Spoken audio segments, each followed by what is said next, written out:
is a company that's out there that we have looked at, and that's the ability to take, let's say, this bad gene. It's one thing to be able to take a drug to block the cancer. It's another thing to be able to take a,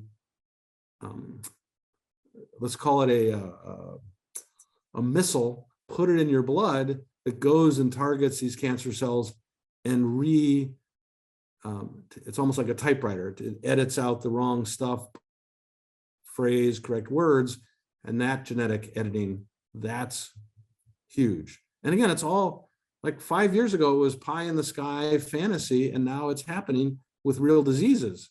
And that's leading to this idea, the important thing here is you and I means we're hopefully not going to be dying at 65 or 70. We're going to be living to 100 because of this ability to increase our health span.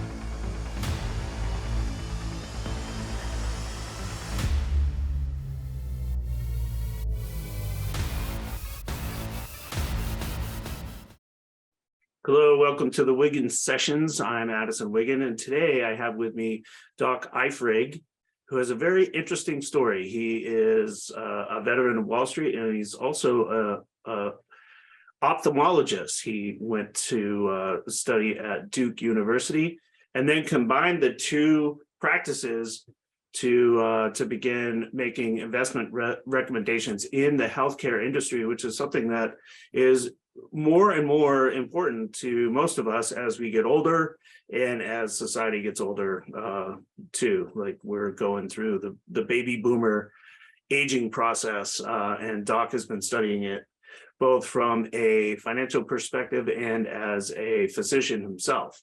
So first of all, let me welcome Doc. Doc is sporting one of the most impressive beards I've seen on this show. So first of all, I'm going to ask you about the beard, Doc. Sure. Let me know what's going on there. Yeah. All right. We'll start kind of in the middle of the story. So when I launched the second letter at Stansberry Research, it was an options trading service. And upon the launch of it, we got to 100 trades in a row without a loss. And it was hockey playoff season, Stanley Cup, and I played college hockey. And so I was like, you know what? Let's let the beard grow. And at that point, I kept it really tight, short. So we let it grow, and it got up to 136 trades. And if you're only doing a few of those a month in each issue, it became a very, very long beard then. And then we had another streak of about 110. So I only grew that for about 3 months. But then the latest streak, I just broke the original from 10 years ago, just broke it 10 days ago.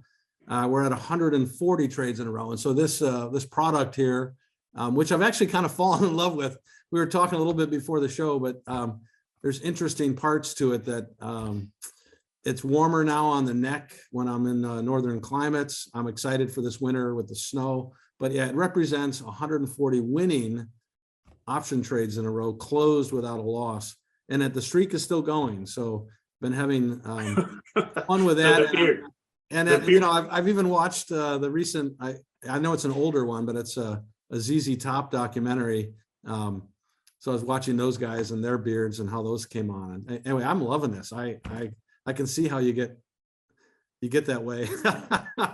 Yeah, it's kind of crazy to me, but yeah. So why don't you walk me through your background, because I do find it interesting, and I know we've talked about this in the past. Sure. And certainly I've read your stuff and read about your history, but I want to hear your perspective of working on Wall Street and then going to medical school and then ending up in our industry, in the financial newsletter business.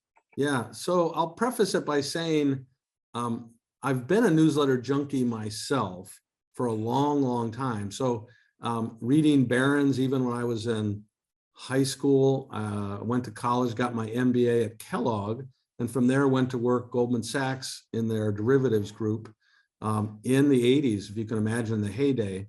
And along the way there, that's where I learned, Fisher Black was in our group, but that's where I learned options, derivatives, futures, all the things, large size Wall Street stuff. But I think I was brought up, my dad was a doctor, and there were times where guys were delivering apples to our door on Christmas Day that were, annuity payments for work he had done gratis for them. And I don't know, there was a nobility about that was really kind of fun. And long story short, I'm like, well, what can I do with my life now that I've got money from Wall Street? Let me go to medical school myself. So went to night school at Columbia. They had a post-bac pre-med program, did that. Found my way, University of Wisconsin, finishing that. As I was going off to medical school, the guy whose lab I was working in gave me his business plan. I got a bunch of my friends and family. We invested in that venture, which was sold. We sold it about 12 years ago now to Roche for $125 million. Meanwhile, I'm in medical school. I'm trying to decide what I wanted to do. I thought I wanted to go into internal medicine. I was interested in surgery, and ophthalmology popped on my radar late in that process. I went to Duke. I was at UNC for medical school, and then Duke for this molecular biology fellowship, where I studied with a famous researcher, and we did some really fun stuff developing our repertoire there, and then went on to ophthalmology. But I met Porter while I was at Duke doing this molecular biology fellowship, and he's like, oh my gosh, come and be a biotech analyst for me. And I was like, no, Porter, I'm training to be this ophthalmologist, cataract surgeon. But I told some stories. I told stories about healthcare and what I was seeing from the side of being the MBA business Goldman guy to this perspective in medicine at 40. And Porter's like, oh my God, you got to tell these stories to my subscribers. So the first really letter I did was this health thing every other Sunday that was to Porter's Alliance members. I think Porter paid me $1 or $1.15 or $1.25 a word. And I did that every other Sunday for several years until right at the end of my residency, which was 3 years later.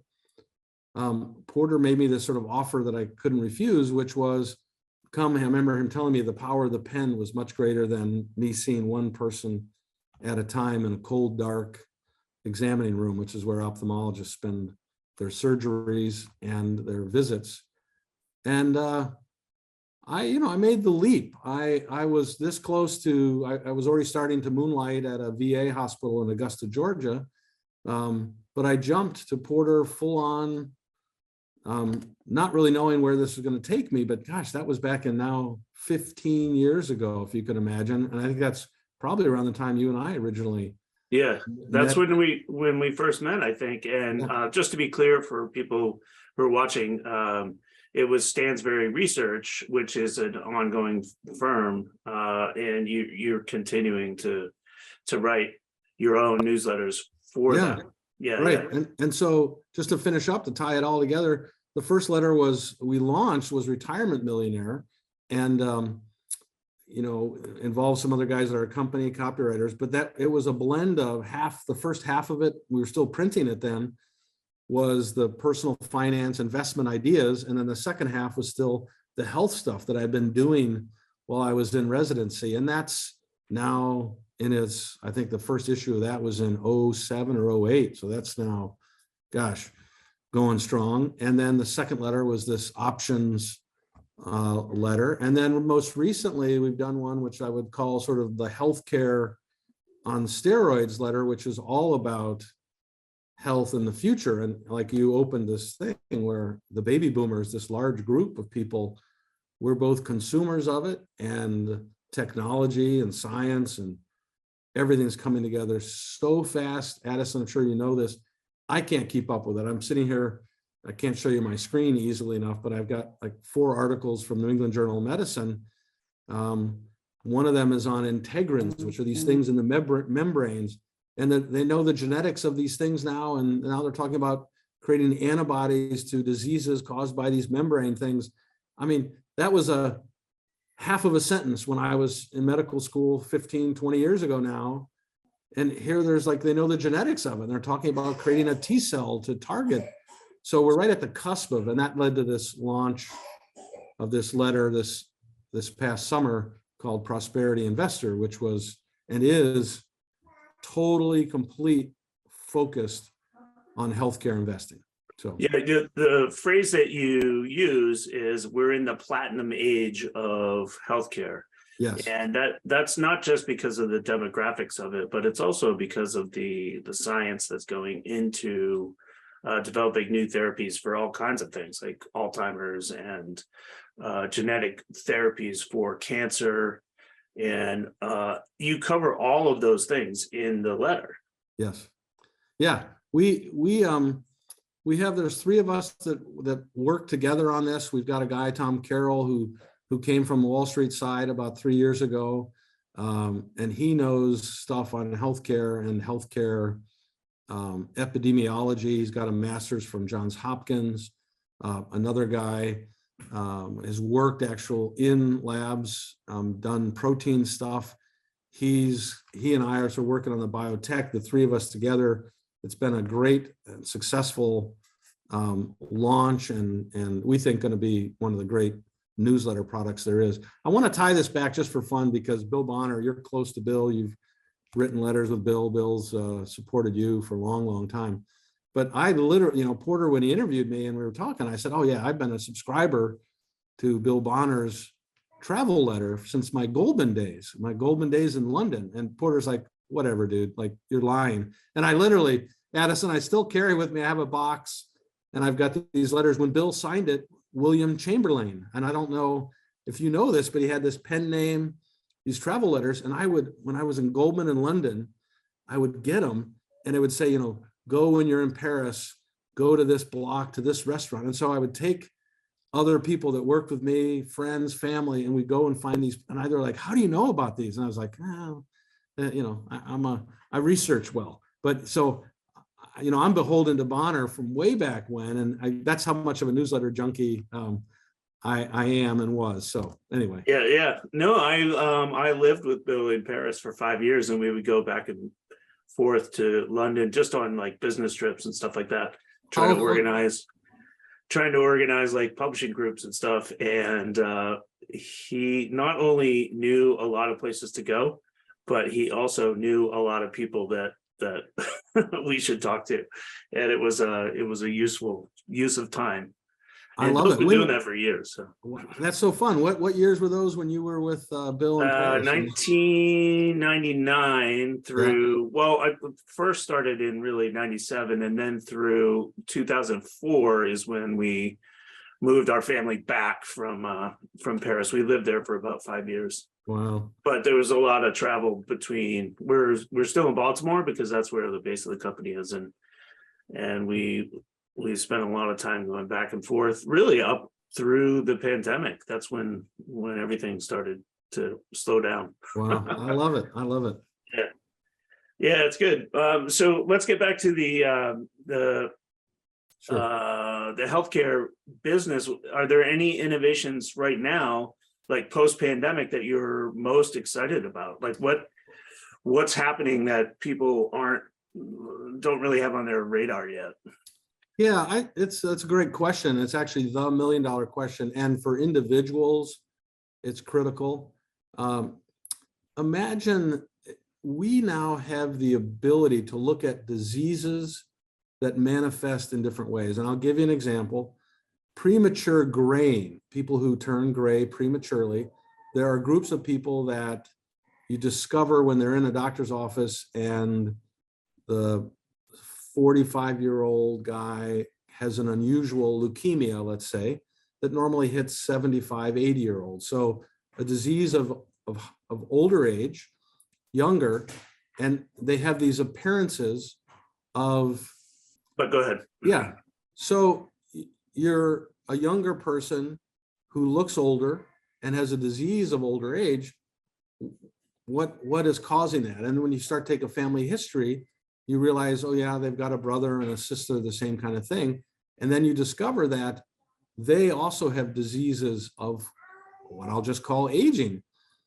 Well, we now have the ability to do genetic analysis and discover that these people that have manifested real disease that's deadly, a leukemia, and even die from it, that it's in their family, and the penetrance, that is the ability for the gene, even though you have the gene that's incorrect, the penetrance, the ability of that gene to actually dysfunctionally manifest itself, called the phenotype, that you have the genotype, it's inherited and inheritable in your kids and your family. Knowing that, what do you do with that information now? And all that is starting to come together so that you, if you have family members that have had a mutation like these, you discover this, and we're starting to realize that, well, maybe if you only, and I'm making this up, but maybe if instead of you eating wheat, you only eat oatmeal, that those genes don't get turned on and triggered, and you don't get these diseases of aging. And we're starting to do this correlative science, and knowing this, knowing that you have these genetic profiles is allowing us to create cures very, very quickly, because on the therapy side, on the treatment side, you can both model it in a computer as well as chemically figure out very, very quickly how these proteins fold and how to stop them. And you've heard of this. So the genetics, you asked what's the key? The key is knowing your genetic profile and then allowing people to access this if you have states of disease. So if you're older and you have a cancer, there are now very small groups of people, but you discover there's a drug they can take by mouth, cures them of diseases that 10 years ago, 15 years ago, killed you within 6 months. What do you think? He's stage 4 lung cancer diagnosis 2.5, 3 years ago, would have been dead. 20 years ago, 15 years ago, would have been dead within 3 months, is now cancer-free, on screens, no sign of cancer, and it's an oral pill. It's like vitamin C twice a day. It's not vitamin C, but it's a pill he has to take. That's happening. And unless you go and sort of present yourself to your physician like you want to know this stuff, you're not going to find out, because there's still physicians that don't know. And I say that because I can spend my whole free time. I don't have to see patients. I can read about what's out there. And I'm like seeing stuff like I didn't know that existed, and it's been out there for 3, 4, 5, 6 months. So if I don't know, you as a patient don't know unless you're at a major cancer center, or unless you research it yourself to discover who's looking at your specific disease. So, you know, that I wrote a book, 5 years ago now, called The Living Cure, where some of this stuff was hypothetical. Now it's real. We just did a new edition this summer. It's happening. So that would be the thing for individuals, if you do have cancers, to learn the genetics of it, learn it in your family. And there are people working on it, randomly coming up with cures for your specific genotype. That's amazing to me. Yeah. What do you attribute it seems like the pace at which new discoveries for therapies or whatever are there, they seem to be coming about more quickly. And I want to say it's something like our computer capacity to like solve equations and stuff. It is. No, that's exactly what it is. No, that's Okay. exactly what it is. It's, you know, whatever you want to call it, machine learning, AI, lumping all that together. It absolutely is, right? Like Google's Alpha, right? You know, that can play Go and now has beat every Go that gets the, you know, the winner of all Go, the Japanese game Go. But Alpha, like their computer can fold and create every kind of protein that we know of and can show you how it folds. And this is in the last 5 years. Like 5 years ago, we didn't know how many of these proteins fold. Now the computer has been able to figure out how it should fold from angles and charges and molecules. And it's been able to show people like, oh, this is how it folds. So, okay, well, when it folds at this moment, you can attack the protein that's mistakenly being built in the body while it's folding. Like that's exactly it. So it's computer power, computer processing. Absolutely. That's been the key. Are there some sectors, like cancer research is obviously a big deal. Alzheimer's is a big deal. Yeah. Are there some sectors that are making more progress more quickly than others? Like in terms of like an individual investor, if you're thinking, you know, I want to get in on some of this rapid pace of discovery, which sectors, or are there sectors that are performing better than others? Yeah, so I would say that the cancer sectors, and what's happened is large pharma have focused on certain cancers. There's liquid blood cancers, there's solid tumor cancers, there's cardiovascular stuff. They're now, they're now able to grow heart tissue. They think they'll be able to, within a couple of years, get it and reassemble it into a place where, let's say you have a heart attack, you can plug it in and, rewire it, rehook it up, have the vasculature grow. I gave a talk in Boston a couple of weeks ago, and over lunch before I was talking, this cardiologist showed me the stuff that they were doing downstream of a vascular heart attack on the right vascular bed. And normally people have been left for dead and said, sorry, your blockage prevents the rest of your heart tissue from working. And it turns out they've figured out a way to go back up, reverse through your wrist and revascularize a heart that was thought to be dead. So it's happening in all these spaces. I guess the quick answer, without giving away picks, but the idea is that I'm investing in and recommend companies that are sort of the picks and shovels in this industry. So one name I can throw out there is an example of this picks and shovels idea is I.O.U.S.A. Almost every lab in every particular area has to use I.O.U.S.A. stuff for doing the genetic profile. And it used to be it would take $1 million to do the whole human genome. Now I.O.U.S.A. has just come up with announcing, I think next year, they'll be releasing the product. You'll be able to put a drop of blood in and boom, you get your whole genome for $200. If you can get your whole genome for $200 and I.O.U.S.A. is the machine, the maker of that, everyone's going to have their genome within a year or two, and then it's uploaded. Now you've got to look at, okay, who's making T cells? Like T cells are these little immune things, and there's antibodies and T cells.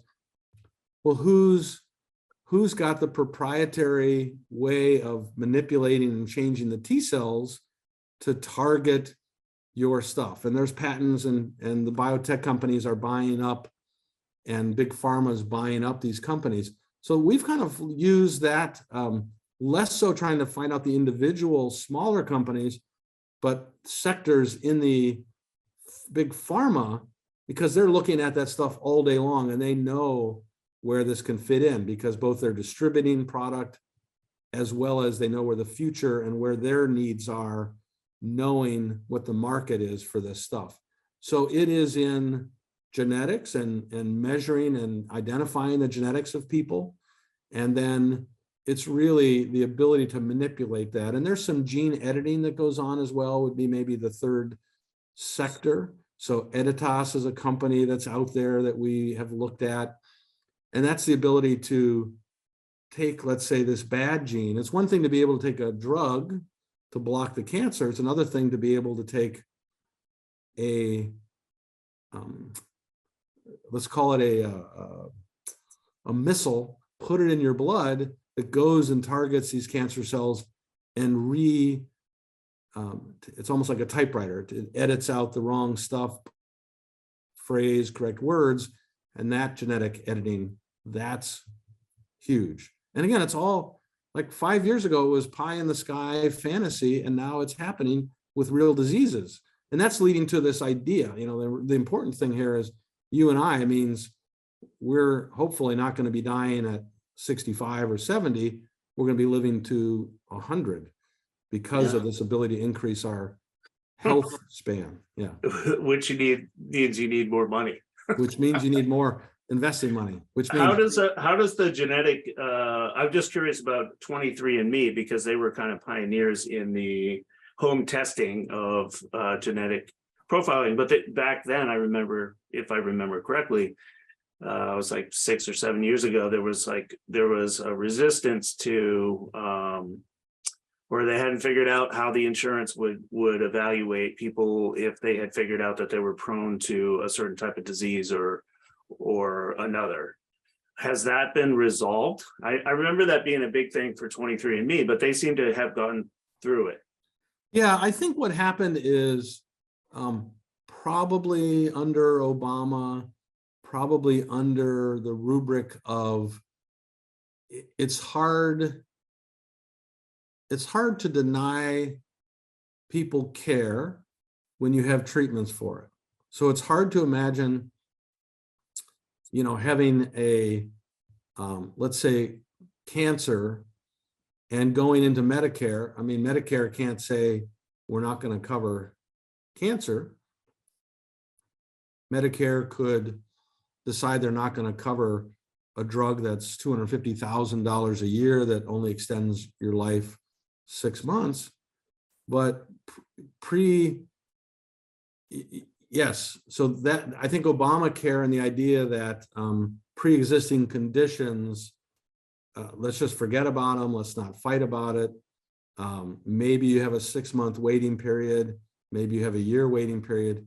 But yeah, well, we just kind of have to ensure all of that. And that, again, how much money of your wealth do you want to spend to maintain your health span?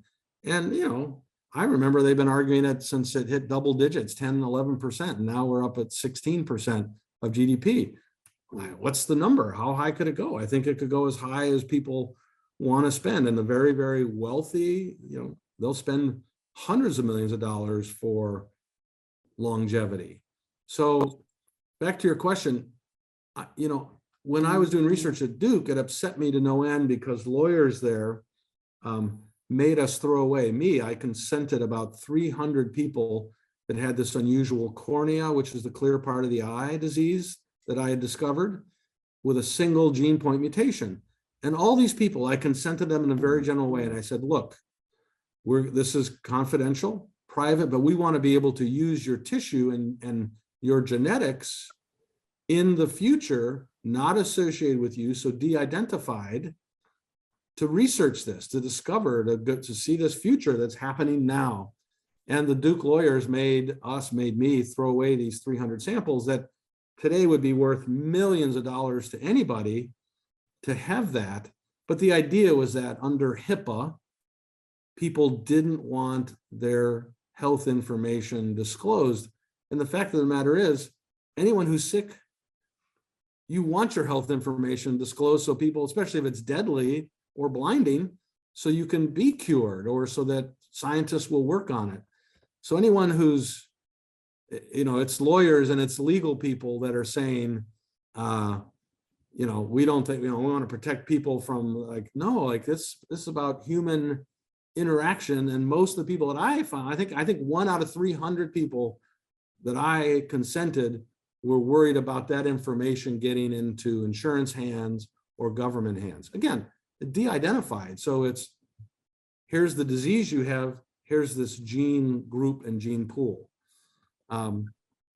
So I think that's going away. 23andMe is now actively, I just saw something from them. They want me to pay, I don't know, like $10 a month, software as a service, genome. So as new stuff comes out, they can tell me and share with me to help me. That's where it's headed, right? And if you have this large database, I don't know if you've got any other questionnaires, but they'll ask you stuff like, does your hair fall out? Does your skin itch? And because they're trying to figure out.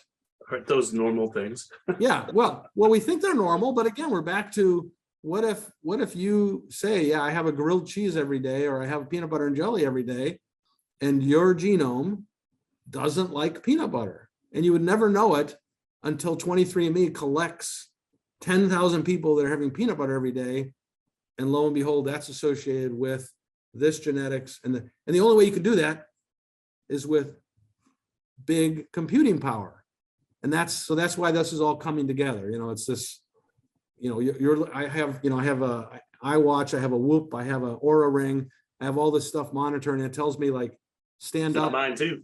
There you go. Right? It says, stand up, get your ass out of this chair, go for a walk, do something. Yeah, exactly. Yeah. Go to bed, wake up. How much do you take into account the changes in the industry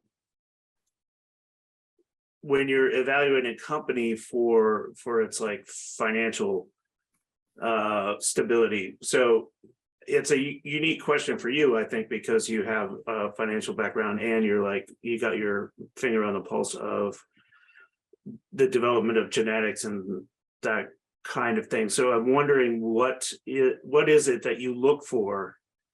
Like, how do you reconcile those two parts of your brain when you're trying to figure out what stocks to pick, and then you're trading options on them too? So like, you got a lot going on in there behind that beard. Yeah. Let's see. I'm not sure I understand the question completely, but if you're asking, how do you know what to invest in the space? I mean, we do multiple different ways, but macro, top down, we do bottom up. And then when we're investing in what I would call speculative plays, we recognize and identify that the speculations, for example, there's a derm company that we're following that we really like, but if it doesn't take off, if the technology, like it has a Band-Aid you can put on a lesion and it'll determine whether it's a melanoma or not.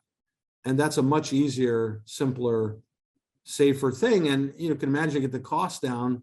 Anyone who's worried about it can put it on, but dermatologists aren't going to rush out to encourage you to do that, because then that's less visits to the dermatologist. I would argue the opposite's true. We'll find more lesions that need dermatologists earlier on and prevent that. But yeah, it's hard to know what things will be adapted, what things will be adapted in scale. But what I have learned, and really having Tom Carroll and John on the team, is that even in something where Medicaid and that business that they deliver Medicaid, and Medicaid is the medical care that goes to the poor and destitute, right? It's not Medicare, Medicaid. And so it's win-win. If we can provide cheaper care with our company to society at the lower level of socioeconomic class, make money for the provider of that, the state or the city, and make money for our company, that's a win-win thing. And like, that's a hard thing to get through my head, that you can make money off of people that are poor and destitute.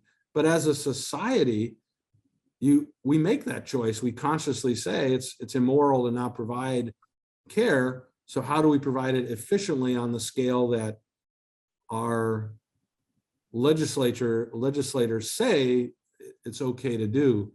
And so I want to look for companies that help. That's one example of finding. Now we're looking at companies that provide efficiency in the delivery of care.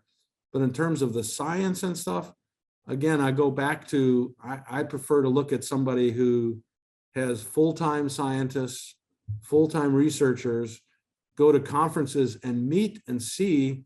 One of the secrets is you go to a conference and you see, all right, who is Pfizer sponsoring, and different graduate schools and graduate school posters. So you look for the little Pfizer symbol, and all of a sudden now you can put together what Pfizer's interested in at the basic science level and where they're going after.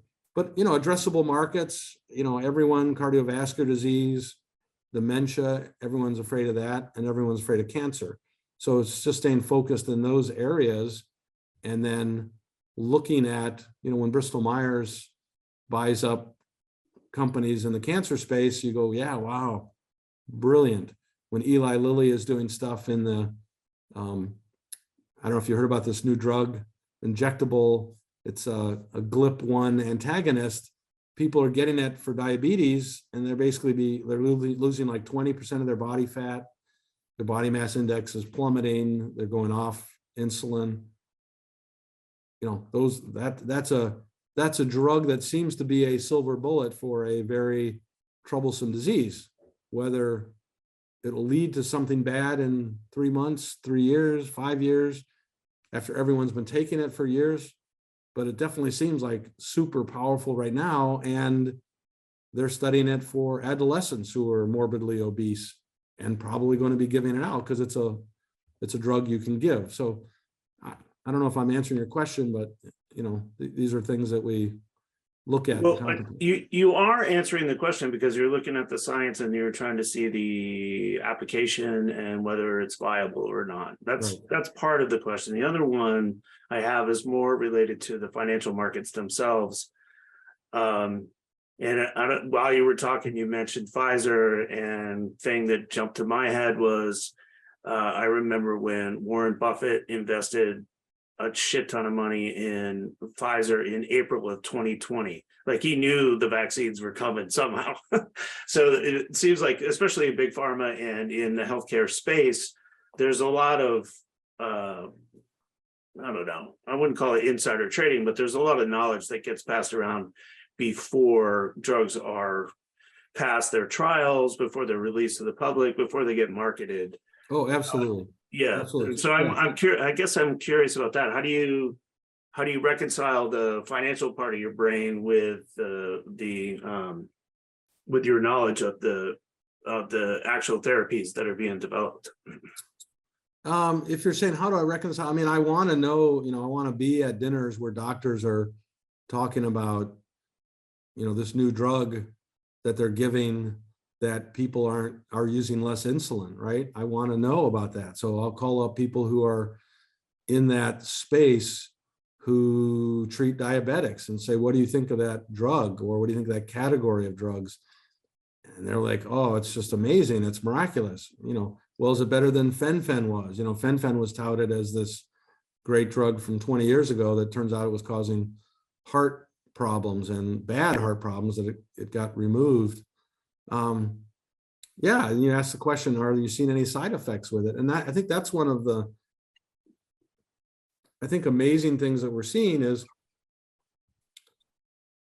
this came out in the vaccine world where side effects are more and more public and talked about, but it's a math problem, right? It's a question of, if for every 20 teenagers that have a heart problem, male teenage boys, and you can keep 1,000 people out of the hospital and have 100 not die, is that a vaccine that you're okay with? And these are questions that you have to ask, but it used to be, 20 years ago, no one knew about the vaccine or the side effect hotline that doctors were supposed to call.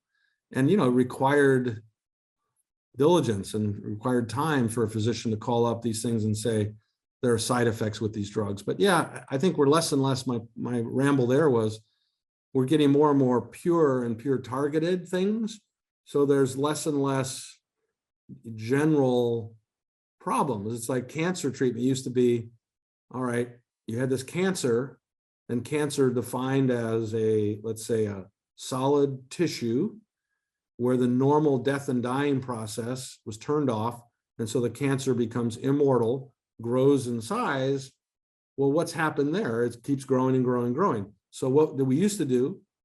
We used to give generalized toxins, mustard gas that killed people in World War I. We'd give them mustard gas in their blood, and it would kill all these fast growing cells.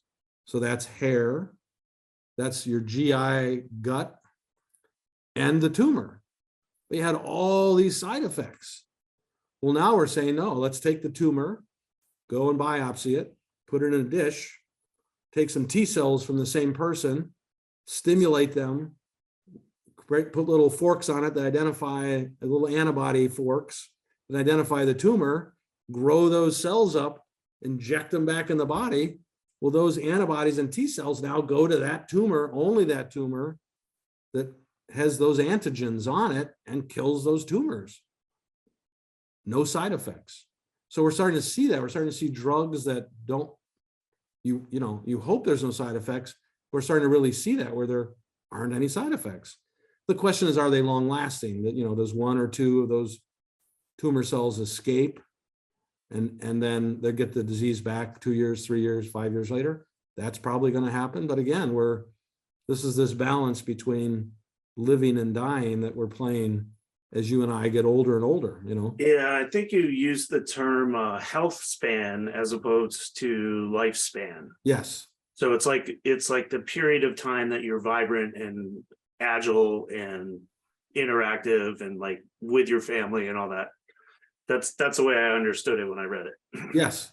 And health span, we know one of my favorite papers I saw about a month ago now was they studied in octogenarians, so people over the age of 80, and what did weightlifting do for them? And it turns out that of anybody that should be weightlifting, it should be everyone over the age of 80.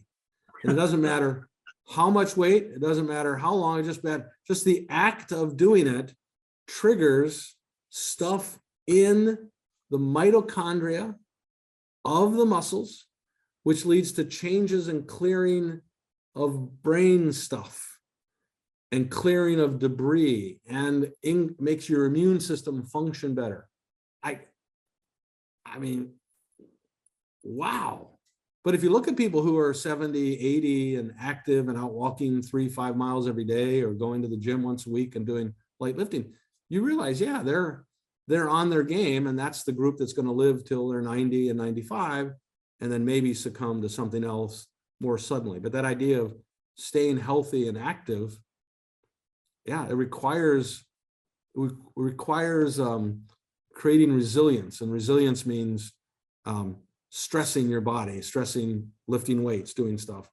And there's this weird thing, you maybe have heard of it, called sarcopenia, which just means from the time you're about 30 to our age now, we lose about 0.5% of our muscle mass every year. So we can go from 30 to where we are now, we've lost probably 15 to 30% of our muscle mass. So I don't know about you, but the other day I picked up some dumbbells that I know when I was 30, I could lift them up over my head. Now I'm like, I need and so, I've gone to smaller weights because I'm like, holy crap, you got to do this stuff. Yeah. And well, for my own routine, and what I did was I lowered the rates, but raised the reps. I just do more now with lower weights. So it's it's not stressful on the muscles really, but I do get to the point where I'm straining. So I figure that there's got to be some benefit. There's got to be some blood flow that's going. Absolutely. Yeah, absolutely. Yep. Yeah. So let me just pivot a little bit. I want to ask, we're going through, I mostly read about economics and the financial markets, right? And we're going through this period of inflation, and everybody's Fed watching these days because they're trying to control it. Everyone's comparing Jay Powell to Volcker. It's kind of like this, it's almost like entertainment, right, to watch what's going on. Does that have any impact on the companies that you're looking at in the healthcare space? Because I do wonder what the knock-on effect of macroeconomic turmoil is in specific industries, and healthcare is one of our most important, obviously. So do you see is there any do trials get canceled, or do companies go out of business because they can't deal with the inflationary aspect, or do pricing models get changed? Yeah, pricing models maybe for the large pharma, if you're looking at, okay, what's this cash flow worth over the next 10 years, if you assume interest rates are, instead of 0, they're at 4 or 5%. I think what's going to happen, more importantly, is where money was so freely flowing, you could raise money to do, almost anything. And that money, so let's say you had a research project, I'm starting to hear this from friends who are in academia, the institutions themselves are starting to say, well, we don't really want to fund that. We really want you to see patients and not be working in the lab.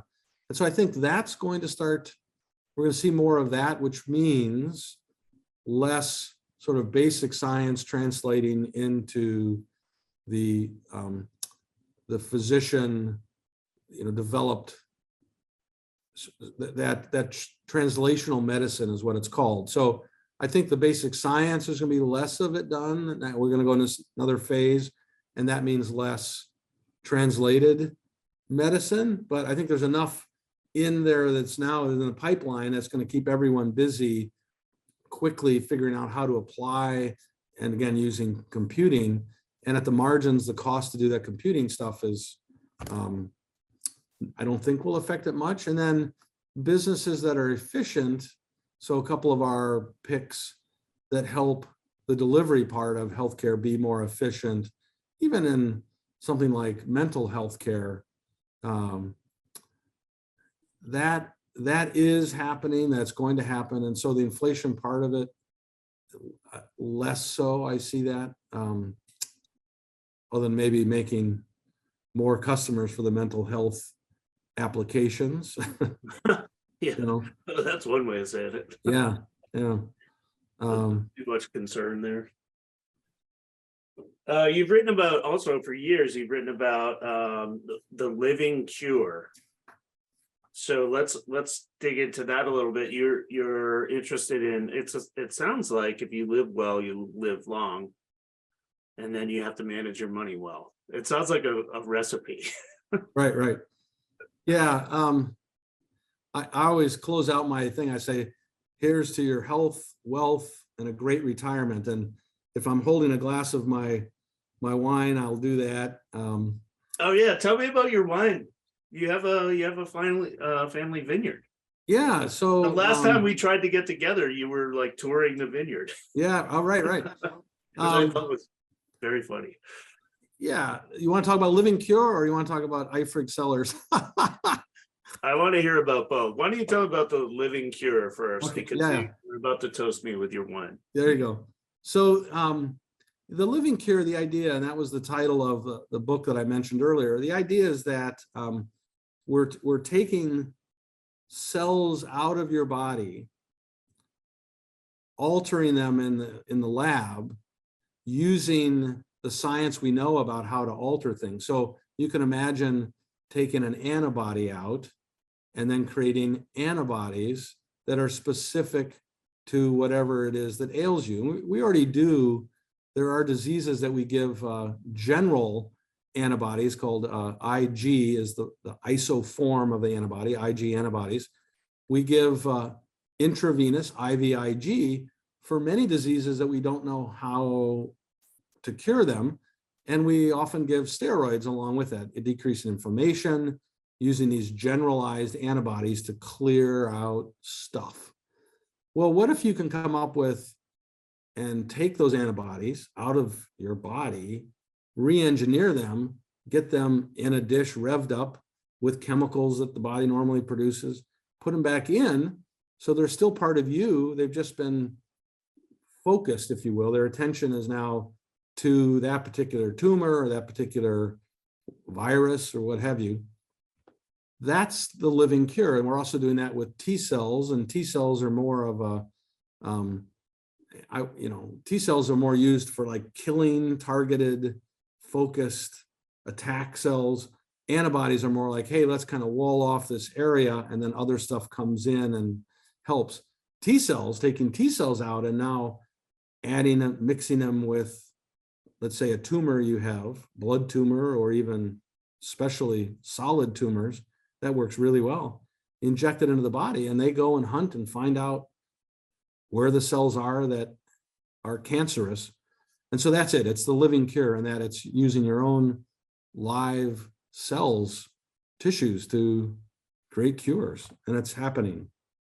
Yeah, I'm just fascinated by that whole concept, because it just makes me wonder how we know about all that. Like, how do we know how to re-engineer cells so that they go and root out the ones that are causing the body harm?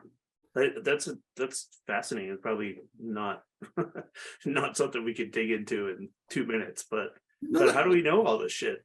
Yeah, so what we know, for example, let's say a solid tumor, let's say a breast cancer, right?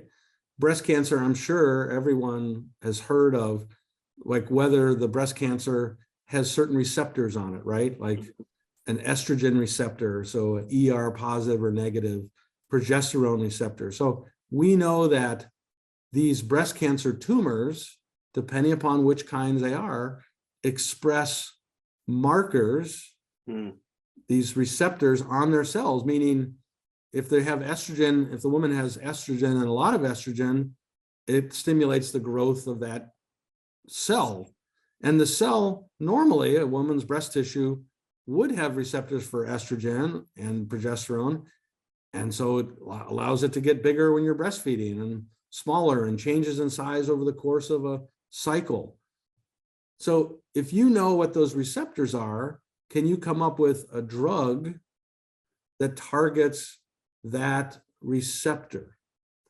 And that's just a matter of, that was a high school student, a college student in a lab sitting with a thing going, all right, here we have breast cancer tissue that has estrogen receptors all over it, ER positive.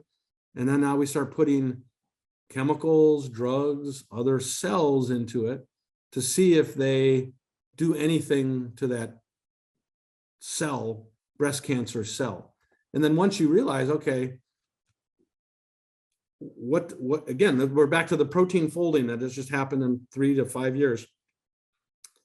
If you know that the particular antibody or T cell folds in a certain way and the receptor folds this way, well, let's create a T cell, and we can attach the T cell almost like putting glue on the end of a fork. And then you know what to put on the tips of the fork, to have it be sharp or have it be, each fork tip, each tine cut in half or whatever it is to target this thing, because we've identified it in the dish. And we know that only cancer breast tissue has that in a woman.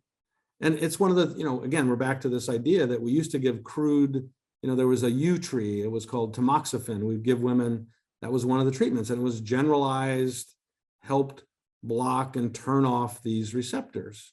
Well, that also, we have estrogen, you and I have estrogen receptors. So it's also turning off other things in the rest of the body. Well, is that doing damage? Is it doing damage in the heart? Is it doing damage in vasculature?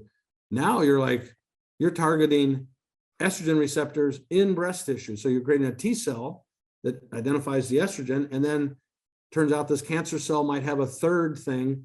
So now you put a third hook that identifies, and so it only touches breast tissue with estrogen receptors.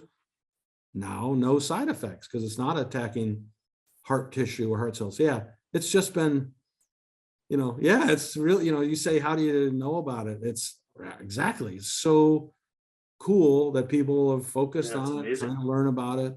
And then now we're able to so quickly solve that and figure it out. Yeah, it's really amazing to me. My wife went through breast cancer and was on tamoxifen for many years. There you go. But and they figured it out. So right. Good thing. Yeah. All right. So tell me about Eifrig Cellars. Here's to your health. Wait, should I go get a glass of wine? It's too early to be drinking. Yeah, so I've had a lifelong love of wine and wine drinking, and I've helped people out in the crush in Dry Creek Valley in Sonoma. I make a high-end Cabernet Sauvignon, Merlot, Chardonnay. I'm in, I don't know, a handful, 5 or 6 restaurants that I've frequented over the years where I would bring my own bottle in because I didn't really care for their list that much, and I liked mine. And the sommeliers or the restaurateur would taste my stuff and go, "Oh, can we get it?" I'm like, "You can get it, but it's not going to be cheap." And they're like, "Oh, we can't afford that." And I'm like, "Okay."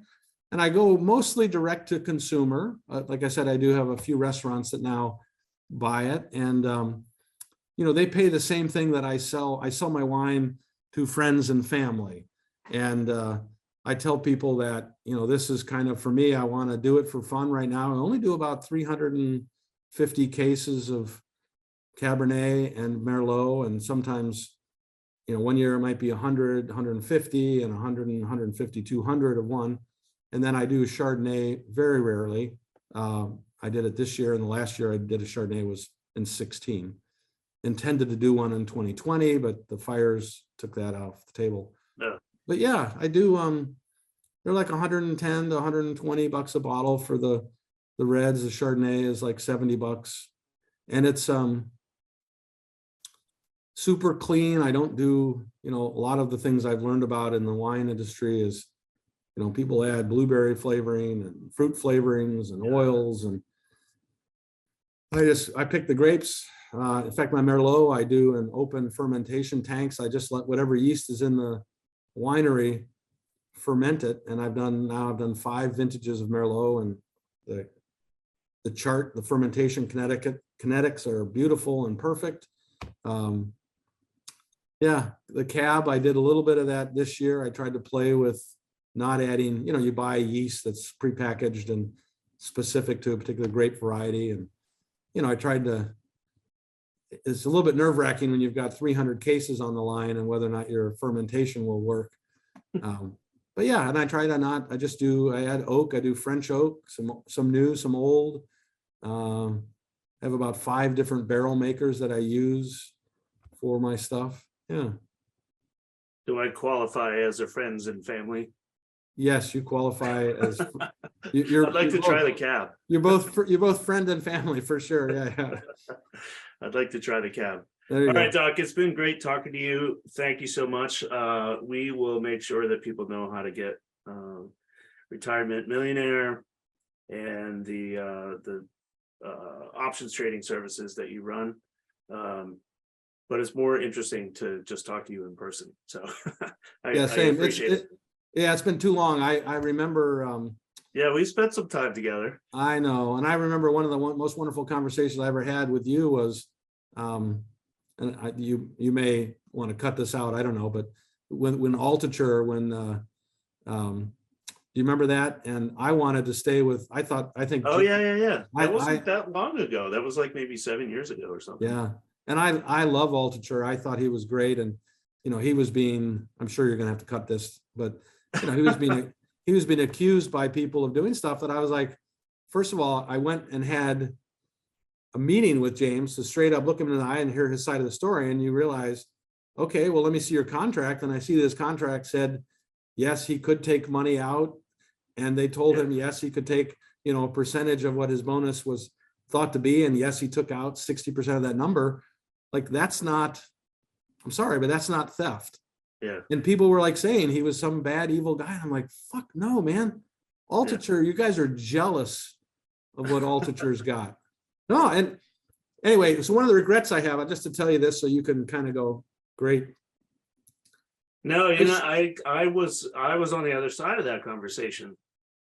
I know you were, and I should have stayed with, I had the opportunity to not sell out, and I should have stayed with him with my little piece of that, because I don't know how much money it would have made me, but I should have stood my ground on that, which was believing that he was legit and real, which I think he is. Yeah, he still is. So. Well, we're definitely going to have to cut that part out. Yeah. Is he still with you guys? Is he still? Yeah. Tell him hello and tell him, I'm actually going to talk to him probably pretty soon, because I'm launching a new product myself. And the last time I did one of these sessions with him, he's like, let me know when that thing is ready, because I'll get you on my show. So it's kind of a reciprocal thing. But yeah, he's a good dude. I think he would speak kindly of me. I know that I offered to help him, you guys, with whatever you wanted to do, whenever you want to do it. I just, you felt the pressure. It got pretty fractured because we grew so fast at that time that it was sort of hard to keep track of what everyone was up to. But I think all the relationships are still intact. Right. All right. Well, thank you so much.